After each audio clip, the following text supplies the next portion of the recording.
Assalamualaikum warahmatullahi wabarakatuh. Apa kabarnya anak-anak sekalian? Semoga kita selalu dalam lindungan Allah Subhanahu wa Ta'ala dan tetap semangat dalam belajar. Nah, pada hari ini Ibu akan melanjutkan materi kita pada pertemuan keempat, yaitu dengan judul Produk dan Proses Kerajinan Bahan Keras. Anak sekalian, dalam membuat suatu produk kerajinan, terlebih dahulu kita harus melalui suatu proses rancangan kerajinan tersebut. Seperti yang Ibu ingin uraikan sekarang, yaitu ada 5K. K yang pertama yaitu kegunaan atau utility. Nah, di sini benda kerajinan, kalau kita membuat suatu benda kerajinan, yaitu kita harus memahami, yaitu berdasarkan kegunaan atau sesuai dengan fungsi dan kebutuhan si pemakainya. Seperti contohnya piring, sendok, gelas, garpu dan lain sebagainya. Yang kedua yaitu kenyamanan atau comfortable. Di sini kita harus melihat kenyamanan si pemakainya. Jadi jangan kita membuat suatu produk kerajinan tanpa melihat kenyamanan si pemakainya. Contohnya cangkir. Nah, biasanya cangkir itu didesain dengan ada gagangnya. Agar apa? Agar si pemakainya dapat lebih nyaman dalam meneguk sebuah teh atau kopi dalam cangkir tersebut. K yang ketiga yaitu keluasan atau flexibility. Nah, di sini kita harus melihat, kalau kita ingin membuat satu produk, kita harus melihat keserasian, kemudian dari segi kesesuaian bentuk dan anatomi si pemakai. Kenapa Ibu bilang anatomi si pemakai? Contohnya saja ukuran sepatu. Ukuran sepatu kita harus lebih mengetahui juga anatomi si pemakainya berukuran berapa. Misalnya 35, 36. Nah, di sini kita harus melihat kesesuaian bentuk dan anatomi si pemakai. Nah, K yang keempat yaitu keamanan, yaitu safety. Di sini kita harus melihat keamanan bagi produk kerajinan yang akan kita buat agar nanti si pemakainya merasa lebih aman.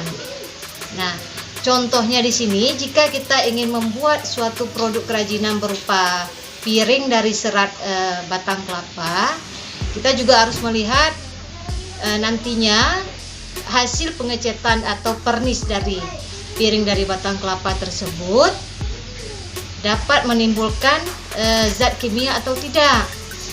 Karena jika nanti zat kimia yang terkandung pada piring tersebut menghasilkan atau berbuah menguai, nanti akan berdampak yang lebih negatif pada makanan yang akan kita taruh pada piring tersebut. Nah, K yang kelima yaitu keindahan atau estetik. Nah, estetik di sini, kita di sini harus membuat produk kerajinan, kita nilai dari segi keindahan, harus ada nilai lebih atau nilai yang lebih kuat. Contohnya di sini misalnya ornamen. Contoh kalau kita di sini daerah Aceh, kita ornamen kita yaitu ornamen seperti ciri khasnya yaitu pintu kop. Anak-anak sekalian, karya yang baik dihasilkan dari proses perancangan yang baik pula. Maka dari itu, proses perancangan karya kerajinan harus kita perhatikan 8 unsur. Nah, unsur yang pertama yaitu tentukan bahan dan jenis kerajinan. Jadi di sini kita harus menentukan bahan dan jenis kerajinan apa yang akan kita buat. Yang kedua, penggalian ide dari berbagai sumber.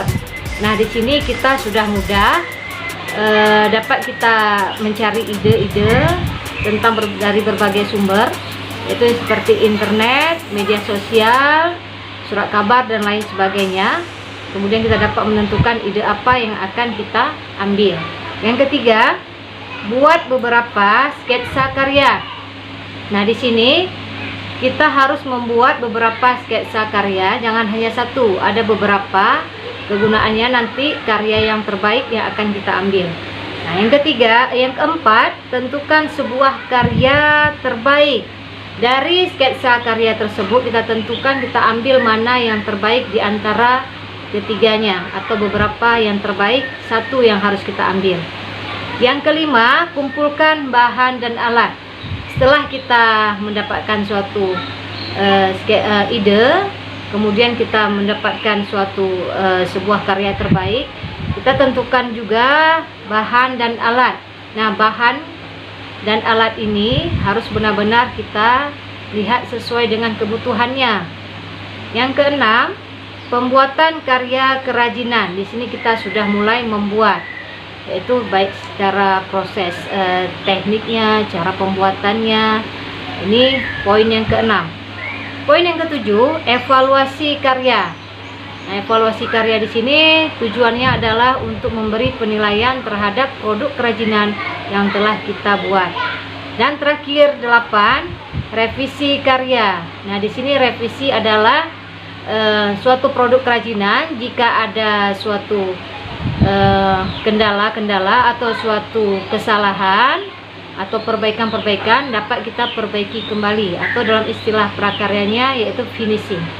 Oke anak-anak, demikian materi pada minggu hari ini. Insya Allah kita akan melanjutkan pada minggu ke depan dengan materi yang lain. Wassalamualaikum warahmatullahi wabarakatuh.